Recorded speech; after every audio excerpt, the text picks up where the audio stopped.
காற்று வீசும் பூமியில் உதிரம் சிந்தப்பட்டது இந்த ஆண்டின் துயரம் மட்டுமல்ல, இனி காலத்தால் அழிக்க முடியாத களங்கம். 2018 மே 22 தமிழ் வரலாற்றில் ரத்தத்தால் சிவந்த கருப்பு நாள். களத்தில் நின்றவர்கள், உத்வேகத்தில் போராடச் சென்றவர்கள், ஆர்வத்தில் உடன் சென்றவர்கள் என அடக்குமுறை குண்டுகளுக்கு இரையான 13 உயிர்களும் தூத்துக்குடியின் பிரச்சனையை உலக பிரச்சனையாக கொண்டு நிறுத்தினர்.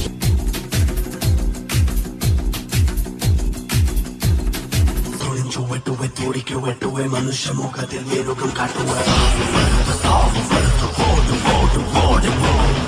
வீட்டில் உசரை எடுப்ப பக்கச்சி யாரையும் நொடியில் உழைப்ப கேட்கும் காலம் வருது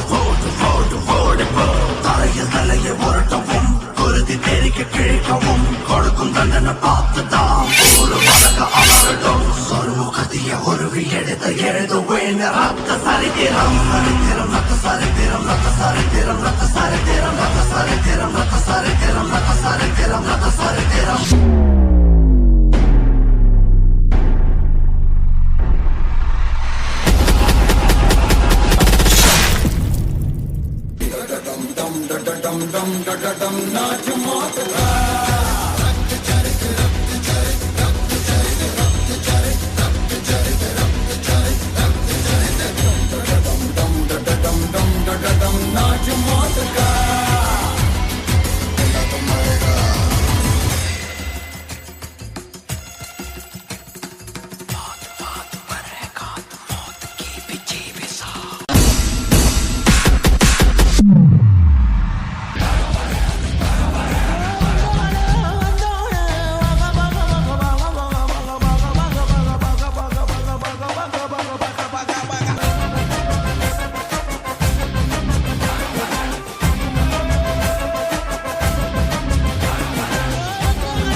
செறிந்த மக்கள் போராட்டத்துக்கு விதையான இந்த தியாகிகள் தமிழகம் மறந்துவிடக் கூடாத வரலாற்று நாயகர்கள். அவர்களுக்கு மரியாதை செலுத்துவதை தன் கடமையாக கருதுகிறது.